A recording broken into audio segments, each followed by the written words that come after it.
जी Kaif 6 MFA अभी तक हम कोई 7 चैप्टर कवर कर चुके हैं। चैप्टर 14 1 2 3 4 5 6 मीन पहले 6 चैप्टर और 14 7 चैप्टर ये कवर कर चुके हैं और हमने 8वां चैप्टर मीन हमारे सीक्वेंस में जो कि हमारे बुक का चैप्टर 9 है वो हमने स्टार्ट किया प्रीवियस क्लास में। कुछ कॉन्सेप्ट्स हमने लिए, बाकी कुछ कॉन्सेप्ट्स आज कवर करके ये चैप्टर हमारा हो जाएगा वाइंड अप। हाँ, इसके बाद इस चैप्टर की सिर्फ प्रैक्टिस रह जाएगी जिसके ऊपर हमारा होपफुली एक लेक्चर और लगेगा। ठीक हो गया? अदरवाइज नॉलेज वाइज ये चैप्टर हमारा कंप्लीट हो जाएगा आज। सो चैप्टर 9 का नाम था एथिकल डिसीजन मेकिंग। मीन ये चैप्टर एक बिल्कुल ही अनोखा डिफरेंट चैप्टर है जिसका चैप्टर 1 to 8 के साथ कोई ताल्लुक नहीं है, जिसका चैप्टर 10 to 17 के साथ कोई ताल्लुक नहीं है। मीन ये बीच में बिल्कुल ही एक डिफरेंट चैप्टर है जिसका किसी चैप्टर के साथ कोई लिंक नहीं है। मीन क्या सिखा रहा है? ये हमें एथिक्स सिखा रहा है कि अगर हम चार्टर्ड अकाउंटेंट बनने जा रहे हैं तो हमें क्या करना है, प्रोफेशन के अंदर एथिकली बिहेव करना चाहिए। एथिकली कैसे बिहेव करना है, क्या आपको एथिकली इश्यूज फेस करना पड़ते हैं, किन रूल्स को आपने फॉलो करना है, तो ये सारा चैप्टर उसी के ऊपर है। एथिक्स का मतलब क्या था? Acceptable behaviour. कि एक पर्टिकुलर सिचुएशन सोसाइटी में हमारा बिहेवियर जो है वो एक्सेप्टेबल होना चाहिए। एक्सेप्टेबल है तो एथिकली राइट है, नहीं एक्सेप्टेबल तो एथिकली रॉन्ग है, और हमें ऑलवेज राइट बिहेवियर शो करना है। Mean being a professional ethical behave करना है। ठीक हो गया? कुछ हमने अभी तक कोर्स ऑफ एथिक्स कवर कर लिए इस चैप्टर के अंदर। एथिकल डिसीजन मेकिंग का एक मॉडल, ट्रिपल ए मॉडल हमने कवर कर लिया। अब कुछ चीज़ें और डिस्कस करते हैं। कोई भी बॉडी जब रूल्स बनाती है अपने इंडिविजुअल्स के लिए, अपने मेंबर्स के लिए, तो रूल्स की कंप्लायंस दो तरह से इंश्योर करती है। मीन बॉडीज जब रूल्स बनाती है तो रूल्स को कंप्लाई करना है मेंबर्स के ऊपर, तो रूल की कंप्लायंस दो तरह से इंश्योर की जाती है। एक अप्रोच है principle based approach,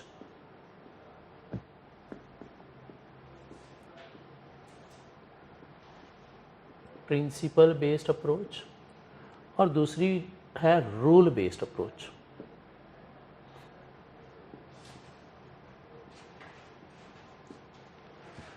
principle based approach क्या है कि रूल्स आपके लिए बना दिए गए हैं जो आपको फॉलो करने हैं। ठीक हो गया?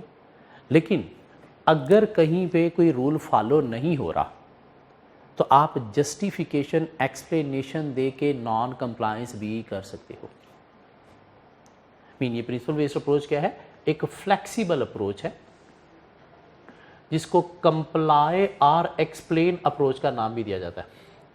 मीन ये रूल्स आपके लिए बना दिए गए हैं जो आपको फॉलो करने हैं, लेकिन अगर कहीं पे कोई रूल फॉलो नहीं हो रहा और आपने उसकी जगह पे कुछ और काम किया है तो आप अपनी जस्टिफिकेशन, एक्सप्लेनेशन दे के नॉन कंप्लायंस विद रूल्स भी कर सकते हो। मीन कंप्लाई करो, अदरवाइज एक्सप्लेन करो, मीन जस्टिफाई करो क्यों ये नहीं किया। ये क्या है? Principle based approach. हमारे जो कॉर्पोरेट कोड्स ऑफ एथिक्स हैं ये है प्रिंसिपल बेस्ड अप्रोच। ACCA ने आपको, CA ने आपको कोड्स ऑफ एथिक्स दिए, ICAP ने, जो आपको फॉलो करने हैं। क्या ख्याल है? फॉलो करने हैं, स्ट्रिक्टली फॉलो करने हैं। लेकिन अगर कहीं पे कोई फॉलो नहीं हो रहा तो फिर आप जस्टिफिकेशन, एक्सप्लेनेशन दे के नॉन कंप्लायंस भी कर सकते हो। ये क्या है? Principle based approach of compliance. एक कंप्लायंस की और भी अप्रोच है, इससे नाम दिया है rule based approach. Rule based approach क्या है? लेजिस्लेटिव अप्रोच है, स्ट्रिक्ट अप्रोच है कि रूल्स बना दिए गए हैं जो आपको फॉलो करने और हर सूरत में फॉलो करने हैं, कोई लीनियंसी, कोई फ्लेक्सिबिलिटी नहीं है। अगर फॉलो नहीं हुए तो आपको डिसिप्लिनरी एक्शन फेस करना पड़ेंगे, फाइन्स, पेनल्टीज भी इंपोज हो सकते हैं। सो रूल्स जो बॉडीज बनाती हैं अपने मेंबर्स के लिए तो उसकी कंप्लायंस दो तरह से इंश्योर करती हैं। प्रिंसिपल बेस्ड मीन फ्लेक्सिबिलिटी देती हैं, कंप्लाई और एक्सप्लेन अप्रोच अलाउ करती हैं, या फिर रूल बेस्ड क्या है? स्ट्रिक्ट लेजिस्लेटिव अप्रोच, जहाँ पे कोई नॉन कंप्लायंस है वो अफोर्डेबल नहीं होगी। हाँ, हमारे लिए जो ICAP ने कोड्स ऑफ एथिक्स बनाए हैं 5, integrity, objectivity, professional competence and due care, confidentiality and professional behaviour, ये हमें फॉलो करने हैं।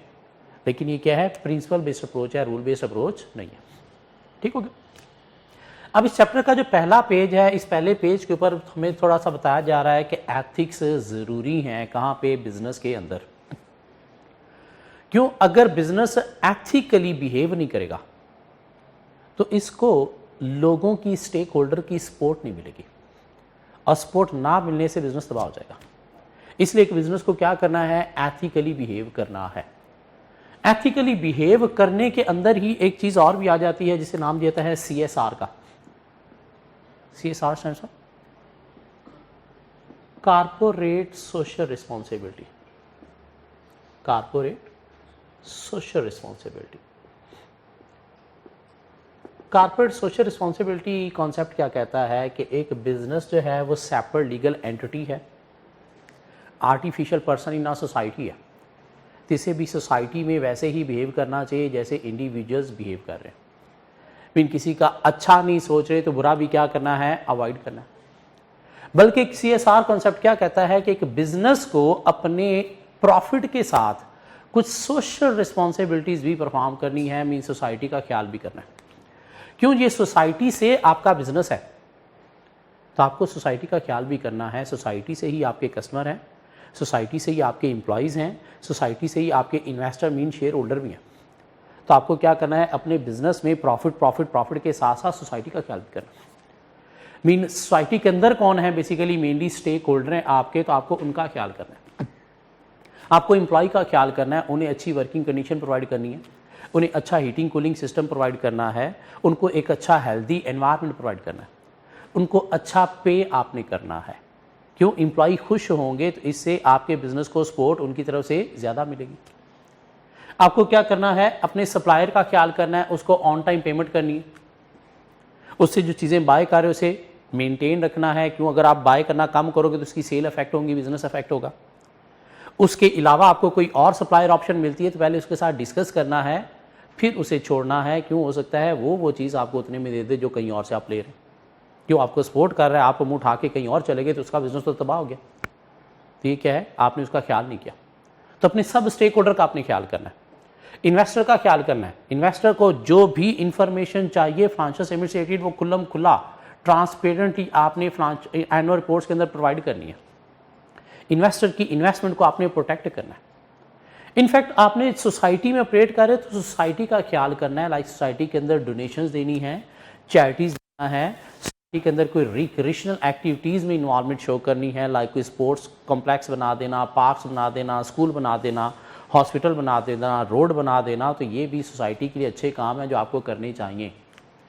क्यों, एक ऐसा बिजनेस जो CSR परफॉर्म करता है, मीन अपने साथ साथ सोसाइटी का मीन स्टेक होल्डर का भी ख्याल करता है, उसको स्टेक होल्डर की सपोर्ट ज़्यादा मिलेगी, उसकी रेप्यूट अच्छी होगी। रेप्यूट अच्छी होगी तो आपको कस्टमर भी मिलेंगे, आपको इन्वेस्टर भी मिलेंगे और इससे आपका बिजनेस आगे बढ़ेगा।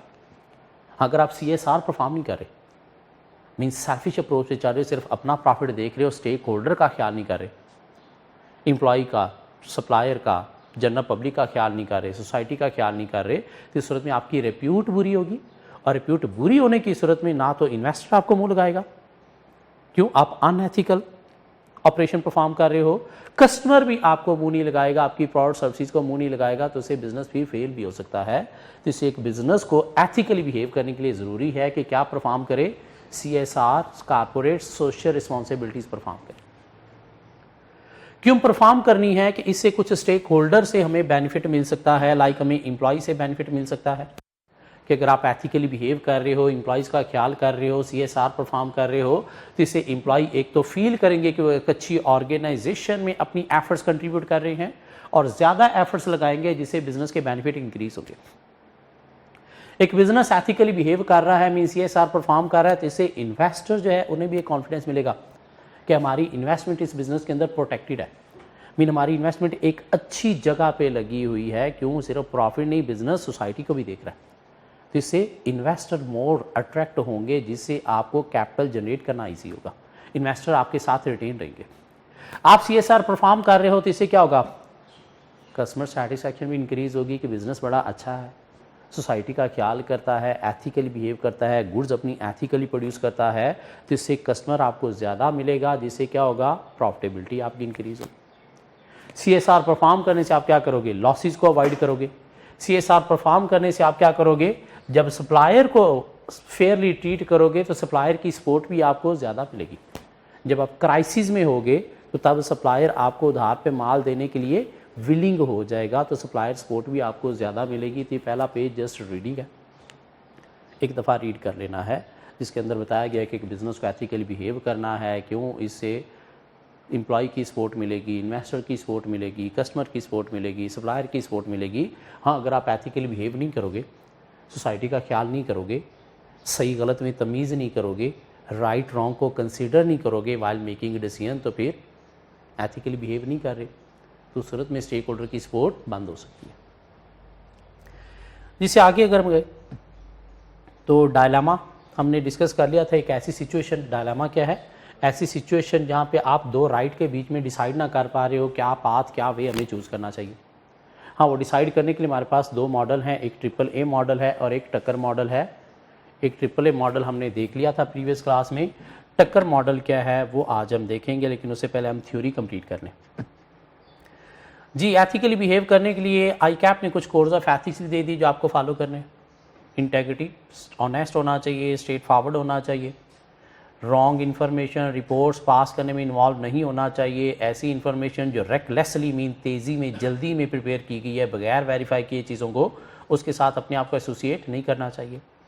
ऑब्जेक्टिविटी, आपका काम इन्फ्लुएंस नहीं होना चाहिए through bias, through any conflict of interest या pressure of any other party. Competence, जो काम करने जा रहे हो से आपके पास नॉलेज स्किल एक्सपीरियंस होना चाहिए। ना सिर्फ कंपिटेंस आपको अटेन करनी है, उसे मेंटेन भी करना है और मेंटेन करना है through CPD. Confidential information disclose करने से बाज रहना है, नहीं डिस्क्लोज करनी। लेकिन वो कहता है कॉन्फिडेंशियल इंफॉर्मेशन आप डिस्क्लोज कर सकते हो, मीन उसके अंदर कुछ एक्सेप्शन है जहाँ पे आप डिस्क्लोज कर सकते हो। कहाँ पर डिस्क्लोज कर सकते हो? जहाँ पे लॉ रिक्वायर कर रहा है आपसे कोई इन्फॉर्मेशन, तो आपको लॉ डिनाई नहीं कर सकते। आप लॉ से रिलेटेड कोई भी इन्फॉर्मेशन आपसे पूछी जा रही तो आप बताओगे। एक कंपनी का आप ऑडिट कर रहे हो, उस कंपनी के अगेंस्ट सपोज कोई मनी लॉन्ड्रिंग का केस चल रहा है और मनी लॉन्ड्रिंग लेजिस्लेशन कहते हैं कि अगर आपको नज़र आ जाए क्लाइंट मनी लॉन्ड्रिंग में इन्वॉल्व है या इवन शक भी हो जाए तो आपने किसी बॉडी को रिपोर्ट करना है। अब उसमें क्लाइंट की कॉन्फिडेंशियल इन्फॉर्मेशन डिस्क्लोज हो रही है, लेकिन लॉ जब रिक्वायर कर रहा है तो आपको डिस्क्लोज करना है। हमारे क्लाइंट का कोई कोर्ट में केस चल रहा था, कोर्ट ने हमसे पूछ लिया कि भाई तू कंपनी के अंदर काम करता है, तेरे पास बड़ा नॉलेज है, तो तू एज ए विटनेस आके हमें ये इन्फॉर्मेशन प्रोवाइड कर जिससे हम अपने कोर्ट केस को रिजॉल्व कर सकते हैं। तो कोर्ट कोई भी इन्फॉर्मेशन हमसे पूछ रहा है तो हम डिनाई नहीं कर सकते, उस सूरत में कॉन्फिडेंशियल इन्फॉर्मेशन डिस्क्लोज कर सकते हैं। या आईकैप हमसे कोई भी इन्फॉर्मेशन रिक्वायर कर रही है, कोई इन्वेस्टिगेशन चल रही है हमारे क्लाइंट के अगेंस्ट आईकैप की तरफ से, तो आईकैप के हम मेंबर हैं, तो आईकैप हमसे कोई भी इन्फॉर्मेशन हमारे क्लाइंट से रिलेटेड रिक्वायर करती है, कंपनी से रिक्वायर करती है, तो हम प्रोवाइड करेंगे, वहाँ पे ना नहीं कर सकते। सो लॉ रिक्वायर करे डिस्क्लोज कर सकते हैं, कोर्ट रिक्वायर करे डिस्क्लोज कर सकते हैं, या कोई इन्वेस्टिगेशन है बाय आईकैप या एसईसीपी और उन्होंने हमसे कोई भी इन्फॉर्मेशन रिक्वायर किया है तो हम प्रोवाइड करेंगे। प्रोफेशनल बिहेवियर मीन हमें अकॉर्डिंग टू लॉ रेगुलेशन काम करना है, स्टैंडर्ड के अकॉर्डिंगली काम करना है, एग्जैजरेटेड क्लेम्स को अवॉइड करना है और डिस्पैरिजिंग रिमार्क्स मीन फजूल रिमार्क्स अबाउट अदर प्रोफेशनल्स को अवॉइड करना है। मीन कोई भी काम ऐसा नहीं करना जिससे प्रोफेशन के ऊपर डिस्क्रेडिट आता।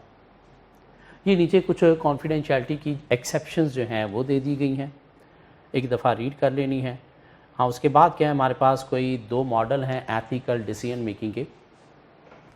एथिकल डिसीजन मेकिंग,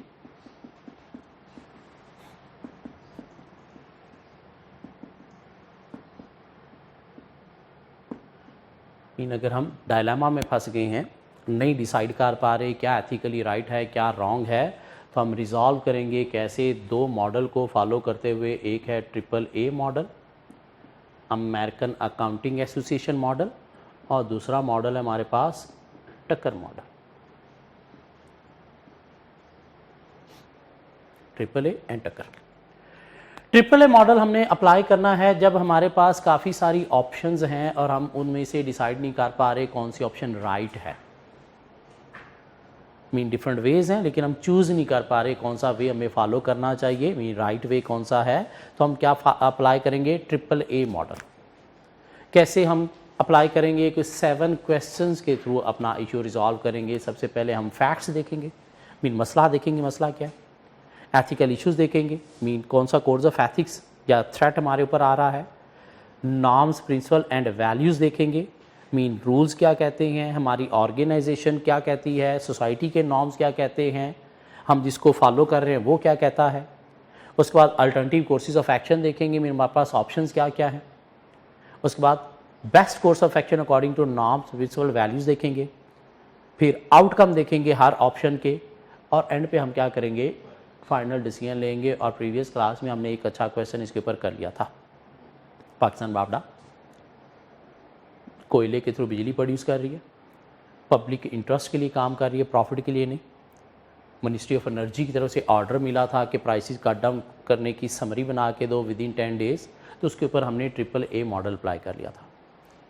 अब बात करते हैं कि एथिकल डिसीजन मेकिंग के लिए हमारे पास एक और मॉडल भी है जिसे नाम देता है टक्कर मॉडल का। AAA मॉडल के थ्रू हम एथिकल इशू को रिजॉल्व करते हैं थ्रू 7 क्वेश्चंस। टक्कर मॉडल में हम एथिकल इशू को रिजॉल्व करते हैं थ्रू 5 क्वेश्चंस। क्या है वो 5 क्वेश्चंस? हमने देखना है कि प्रॉफिटेबल हमारा डिसीजन है या नहीं है,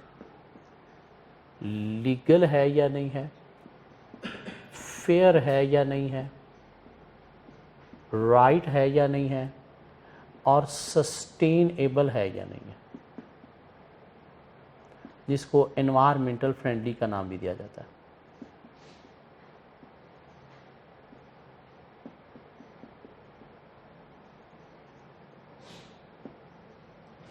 प्रॉफिटेबल, लीगल, फेयर, राइट और सस्टेनेबल।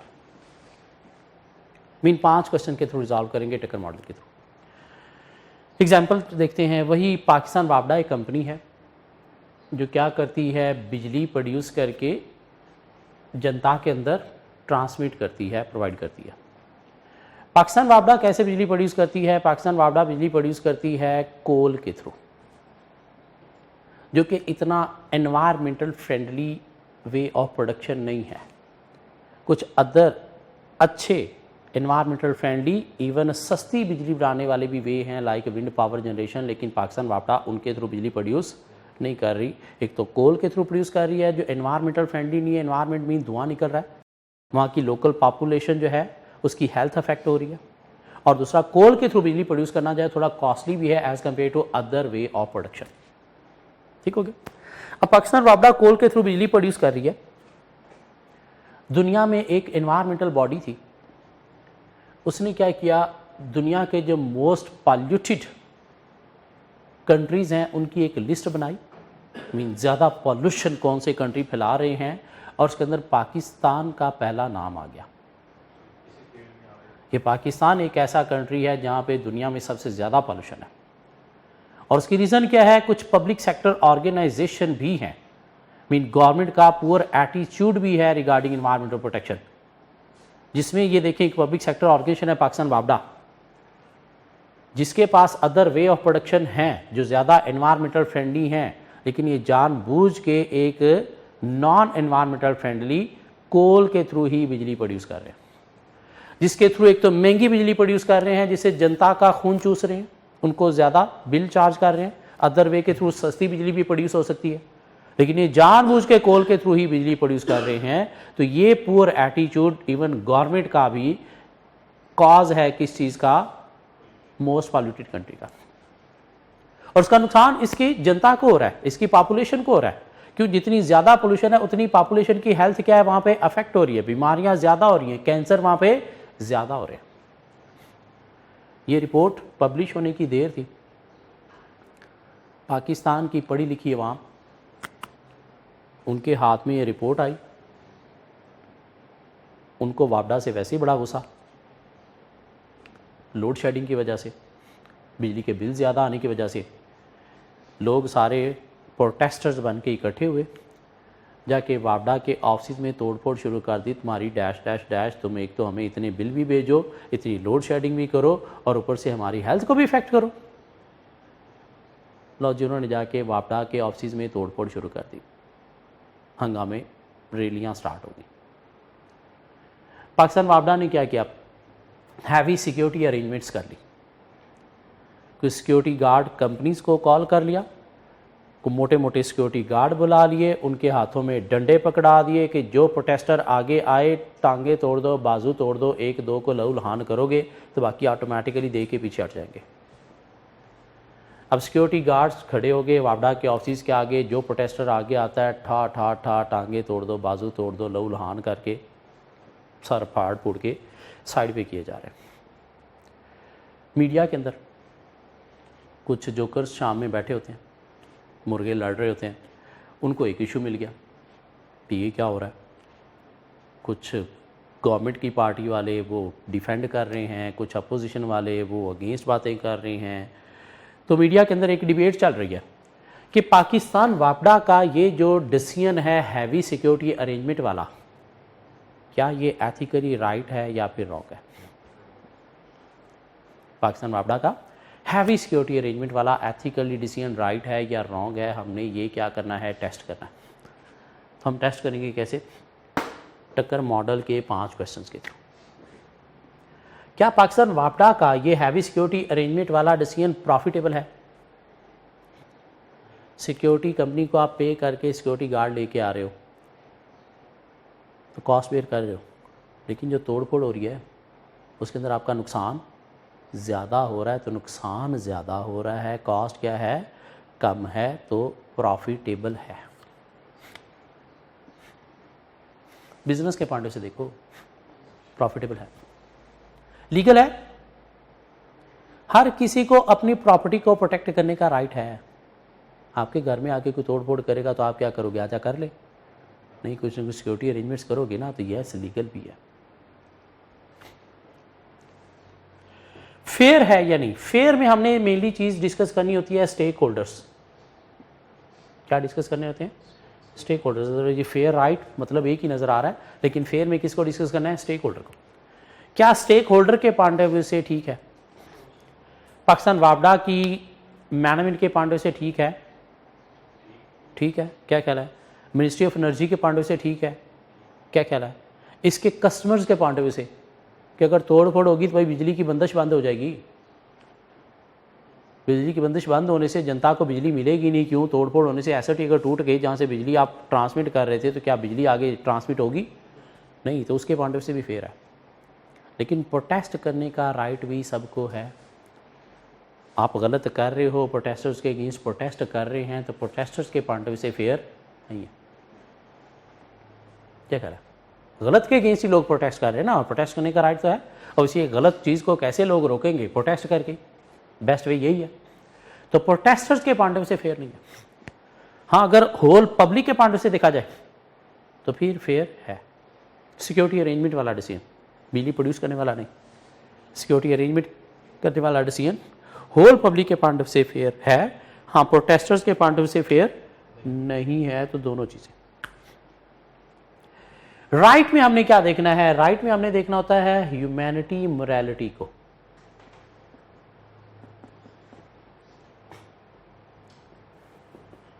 कहीं मॉरल वैल्यूज के अगेंस्ट है, क्या ह्यूमैनिटी के अगेंस्ट है।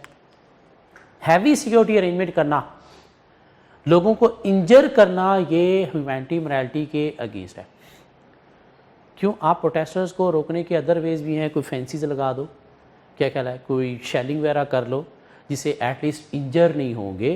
तो ये जो आपने हैवी सिक्योरिटी अरेंजमेंट की कि जो आगे आए डंडे से टांगे तोड़ दो, बाजू तोड़ दो, लहू लुहान कर दो, तो ये एथिकली राइट नहीं है।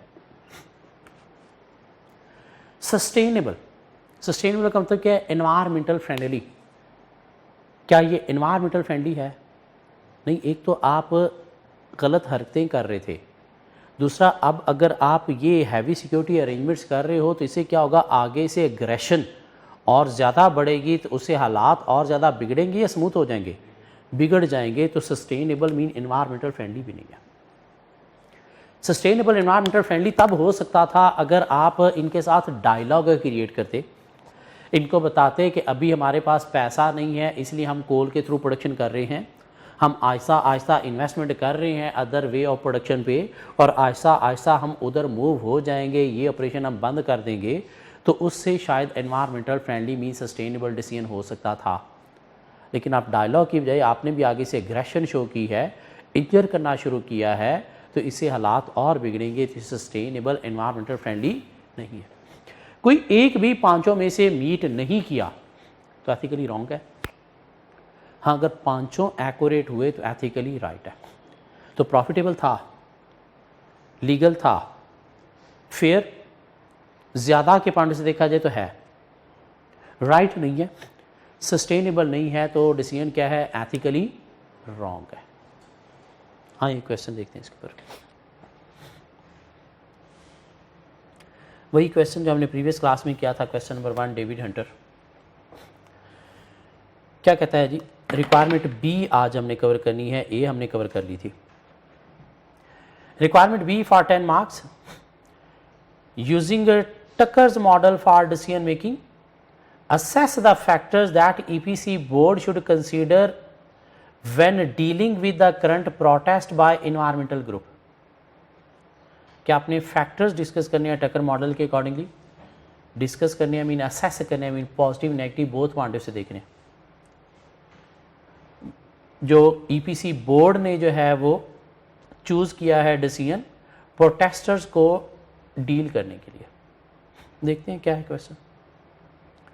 So David Hunter is currently serving as a non-executive director on the board of nationalized concern, the Electricity Provision Corporation (EPC) in our country in Asia. EPC operate a number of coal-fired power stations and transmit energy through a national grid, which it controls. The electricity generated is then sold to the general public by private sector electricity distribution companies. David Hunter is concerned about the ethical implication of a couple of issues that were discussed at EPC's most recent board meeting, which was held yesterday.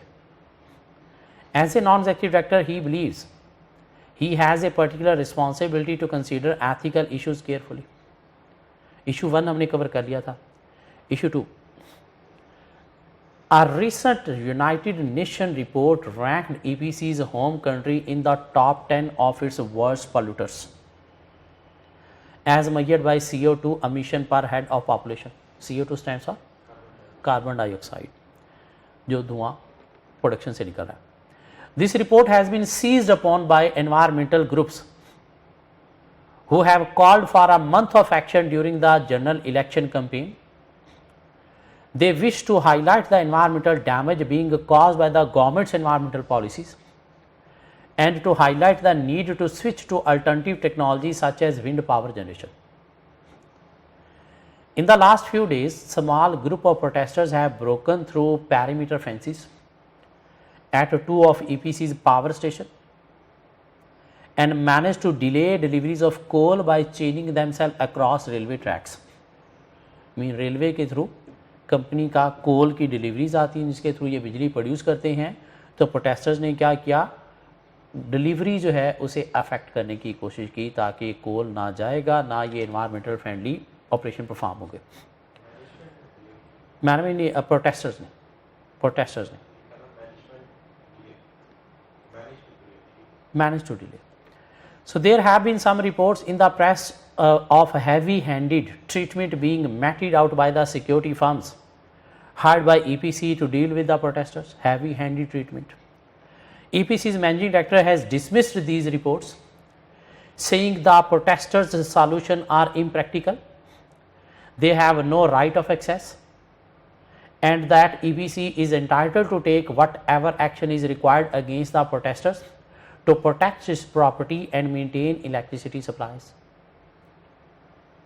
So company ने heavy handed security arrangement की है, media के अंदर discussion चल रही है कि ठीक नहीं है, लेकिन सीईओ कहता है कि नहीं, हमारा राइट है, हम अपनी प्रॉपर्टी को प्रोटेक्ट करने के लिए कुछ भी कर सकते हैं।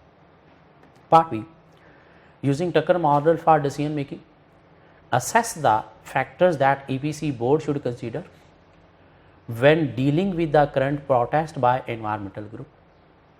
तो अब हमने डिस्कस कर लिए कि यस प्रॉफिटेबल है, सिक्योरिटी फर्म की कॉस्ट आ रही है, लेकिन जो लॉस प्रोटेस्टर्स के थ्रू हो रहा है वो ज़्यादा है, तो प्रॉफिटेबल है, लीगल है, क्यों, अपनी प्रॉपर्टी को प्रोटेक्ट करने का राइट सबको है, तो लीगल भी है। हाँ, फेयर कंपनी के पॉइंट ऑफ व्यू से, कंपनी के मैनेजमेंट के पॉइंट ऑफ व्यू से फेयर है, प्रोटेस्ट करने का राइट भी सबको है, तो प्रोटेस्टर के पॉइंट ऑफ व्यू से फेयर नहीं है। लेकिन उससे क्या होगा, अगर कोल की डिलीवरी इफेक्ट होगी तो इलेक्ट्रिसिटी की प्रोडक्शन इफेक्ट होगी, प्रोडक्शन इफेक्ट होने से फिर लोड शेडिंग फेस करना पड़ेगी जनरल पब्लिक को, तो जनरल पब्लिक के पॉइंट से देखा जाए ऑन लार्जर स्केल फेयर है। लेकिन राइट ह्यूमैनिटी मोरालिटी के अगेंस्ट है, क्यों, कुछ अदर लीनियट वे भी हैं प्रोटेस्टर्स को स्टॉप करने के, लाइक फेंसेस, लाइक शेलिंग, आप वो भी अडॉप्ट कर सकते थे। हैवी हैंडेड जो है वो ट्रीटमेंट इंजर करने वाला ये राइट नहीं है और सस्टेनेबल नहीं है, क्यों? इससे एग्रेशन बढ़ेगी। क्या कह रहे हैं? सस्टेनेबल तब हो सकता है अगर आप डायलॉग में जाते, इनके साथ डिस्कस करते कि अपने फ्यूचर प्लान क्या है, कैसे आप एनवायरमेंटल फ्रेंडली प्रोडक्शन की तरफ जा रहे हो, फिर शायद रोका जा सकता था। अभी सस्टेनेबल नहीं है। क्या कह रहा है? सो एथिकल डिसीजन मेकिंग के लिए हमारे पास दो मॉडल हैं, ट्रिपल ए मॉडल और टक्कर मॉडल। क्या दोनों एक दूसरे का अल्टरनेटिव है कि वो अप्लाई कर लो, ये अप्लाई कर लो? तो नहीं, ऐसा नहीं है।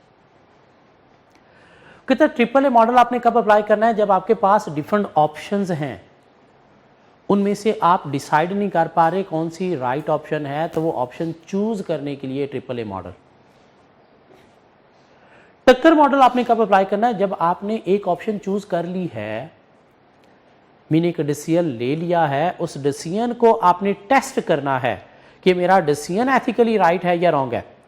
तो अपने किसी एथिकल डिसीजन को टेस्ट करने के लिए टक्कर मॉडल, डिसाइड करने के लिए ट्रिपल ए मॉडल कि क्या डिसीजन होना चाहिए। हाँ, वो जो डिसीजन ले लिया है उसे भी चेक करना कि ये भी एथिकली राइट है या नहीं, तो उसकी टेस्टिंग हम करेंगे कैसे? टक्कर मॉडल के। मीन पहले हम ट्रिपल ए मॉडल अप्लाई करेंगे एक फाइनल डिसीजन चूज करने के लिए, और उसके बाद उसे टेस्ट करने के लिए क्या क्या करेंगे? टक्कर मॉडल अप्लाई करेंगे।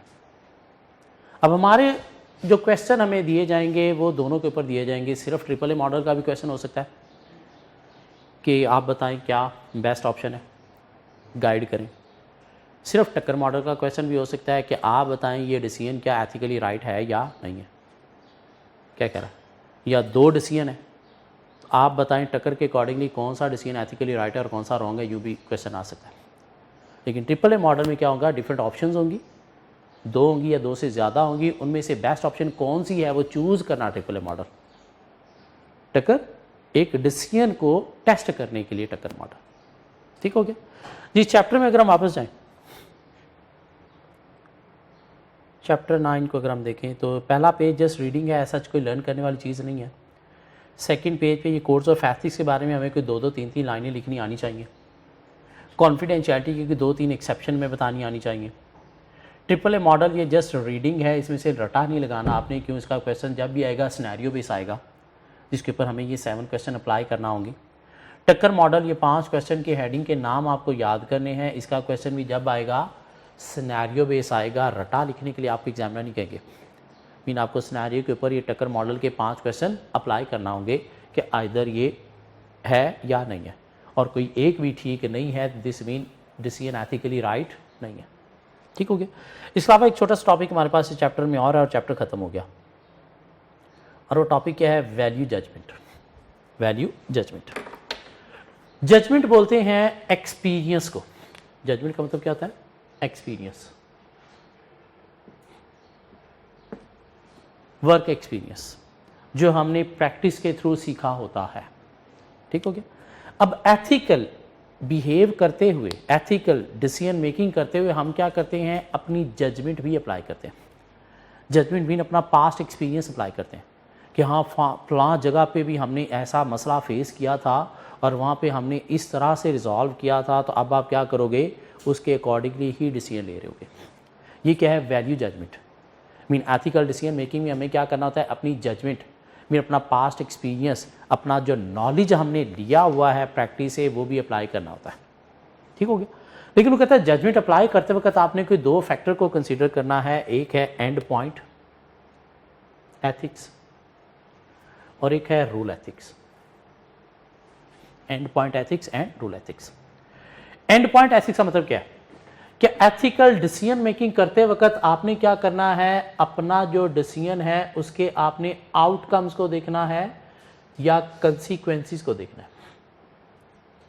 आउटकम, कंसीक्वेंसेस या रिजल्ट्स देखने हैं कि जो डिसीजन लेने जा रहा हूं इसके रिजल्ट्स क्या होंगे। डिफरेंट ऑप्शंस हैं, तो आप हर ऑप्शन के क्या करोगे? आउटकम्स को देखोगे कि इसके रिजल्ट्स क्या आएंगे, और रिजल्ट्स के अकॉर्डिंगली आप डिसाइड करोगे कि कौन सा वे मुझे चूज करना चाहिए, आइदर एथिकली राइट कौन सा है, रॉन्ग कौन सा है। अब ये जो आउटकम, रिजल्ट्स हैं, कंसीक्वेंसेस हैं, ये आप दो तरह से देखते हो। एक देखते हो ईगोइज्म अप्रोच से, और दूसरा आप देखते हो यूटिलिटेरियनिज्म अप्रोच से।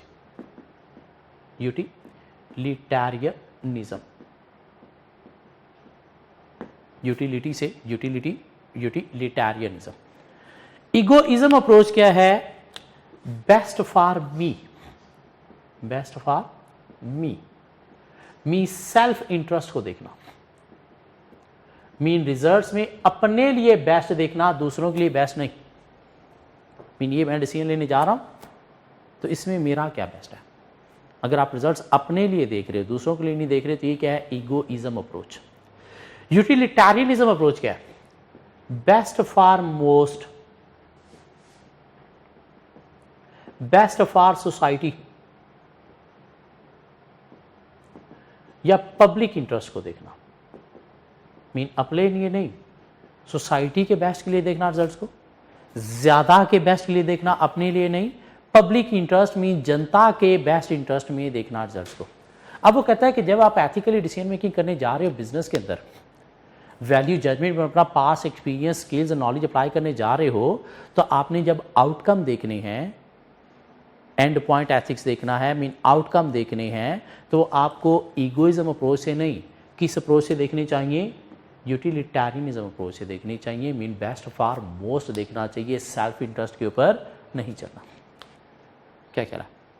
सो एथिकल डिसीजन मेकिंग में जब आप जजमेंट अप्लाई करने जा रहे हो तो and point ethics mean outcome results जब आपने देखने हैं तो ईगोइज्म अप्रोच से नहीं, किस अप्रोच से देखने हैं?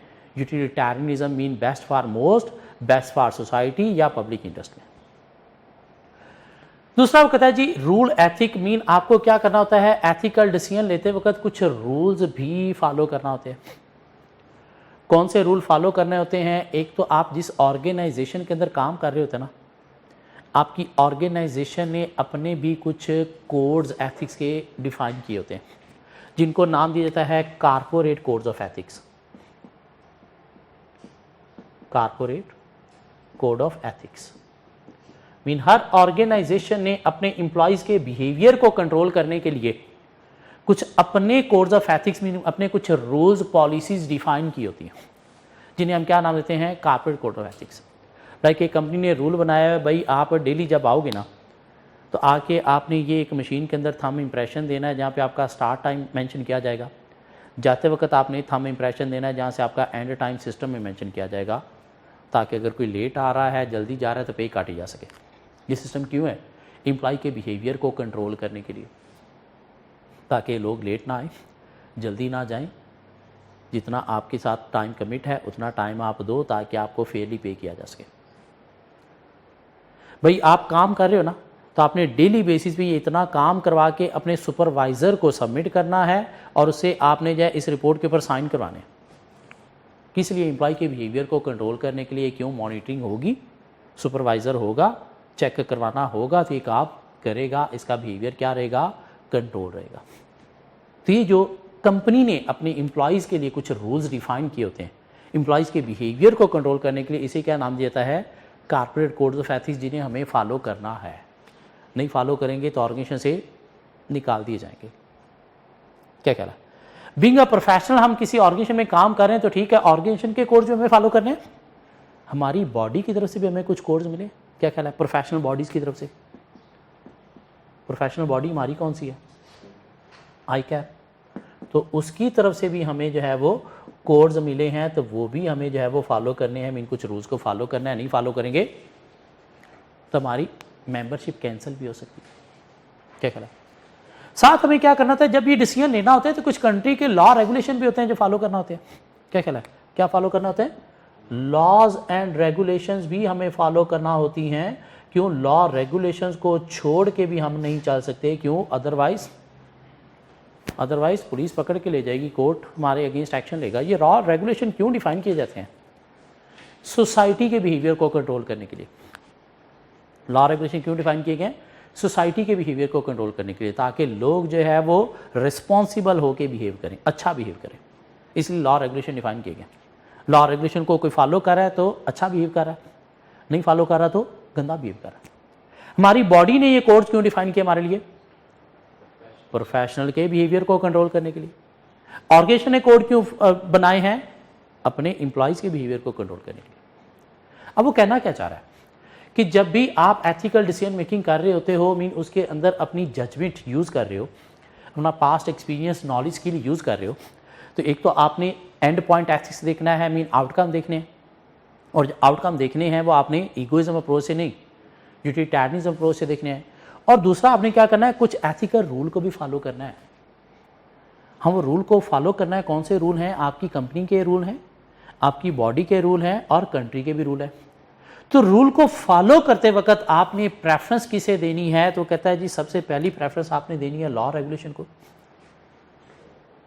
उसके बाद आपने बॉडी के कोड्स को, और तीसरे नंबर पे अपनी ऑर्गेनाइजेशन के कोड को। मीन कहीं पे कन्फ्लिक्ट आ जाए बॉडी के कोड्स ऑफ एथिक्स और लॉज में, तो आपने प्रेफरेंस किसे देनी है, लॉ को। आपकी ऑर्गेनाइजेशन एक करप्ट भी हो सकती है, आपसे गलत काम भी करवाने को कहा जा सकता है आपके सीनियर की तरफ से, लेकिन बीइंग अ प्रोफेशनल अकाउंटेंट आपने फिर क्या करना है, आई कैप के कोड्स को प्रेफरेंस देनी है। तो रूल एथिक्स में आपने जो रूल्स फॉलो करने हैं, तो फॉलो करते वक्त सबसे पहली प्रायोरिटी किसको देनी है, लॉ रेगुलेशन को। सेकंड प्रायोरिटी अपनी professional body mean I cap के कोड्स को, और तीसरी प्रेफरेंस आपने किसे देनी है, corporate codes of ethics mean company के जो रूल्स हैं।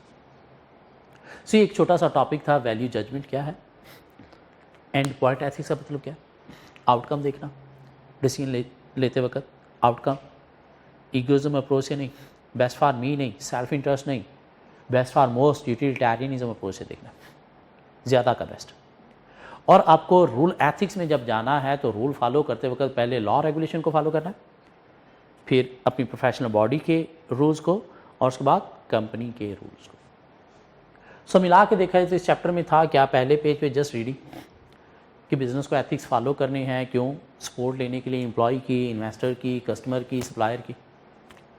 दूसरे पेज पे गए तो डायलेमा क्या होता है, प्रॉब्लमैटिक सिचुएशन जहाँ पे आप दो राइट के बीच में डिसाइड नहीं कर पा रहे, कैसे रिजॉल्व करना है, ट्रिपल ए मॉडल, टक्कर मॉडल के थ्रू। ट्रिपल ए मॉडल क्या है हमने कवर कर लिया, टक्कर मॉडल क्या हमने कवर कर लिया, और कोड्स ऑफ एथिक्स थे, एक छोटा सा टॉपिक ये था। तो चैप्टर हमारा ख़त्म हो गया। हाँ, प्रैक्टिस इसकी और रहती है, जो बोली हम नेक्स्ट लेक्चर में कुछ क्वेश्चन और प्रैक्टिस करेंगे, तो उसके बाद माइंड हो जाएगा हाँ कॉन्सेप्चुअली इवन प्रैक्टिस जितनी कुछ चाहिए थी हमने वो कर भी लिया। मीन इस चैप्टर से जो क्वेश्चन आएगा वो 3 तरह के क्वेश्चन आ सकते हैं। ट्रिपल ए मॉडल पे सिनेरियो बेस्ड क्वेश्चन आ सकता है, टक्कर मॉडल पे सिनेरियो बेस्ड क्वेश्चन आ सकता है, कोड्स ऑफ एथिक्स पे भी सिनेरियो बेस्ड क्वेश्चन आ सकता है। डिफरेंट सिनेरियो दे दिए, उसने कहा कि आप बताएं कौन सा कोड्स ऑफ एथिक्स फॉलो नहीं हो रहा। हाँ, वो हम आगे प्रैक्टिस करेंगे तो उसके बाद कंप्लीट हो जाएगा। आज बस इतना ही, इसको कंप्लीट कर लें। ये क्वेश्चन 1 जो है इसका पार्ट ए पार्ट बी दोनों हाथ से अटैम्प्ट कर लें, क्यों ये अटैम्प्ट करने से क्या होगा, नेक्स्ट क्वेश्चन बहुत ही ईजी हो जाएंगे। जब तक इसे अटैम्प्ट नहीं करेंगे नेक्स्ट क्वेश्चन मुश्किल रहेंगे। सो होपफुली नेक्स्ट क्लास में मिलते हैं कुछ नई चीज़ों के साथ।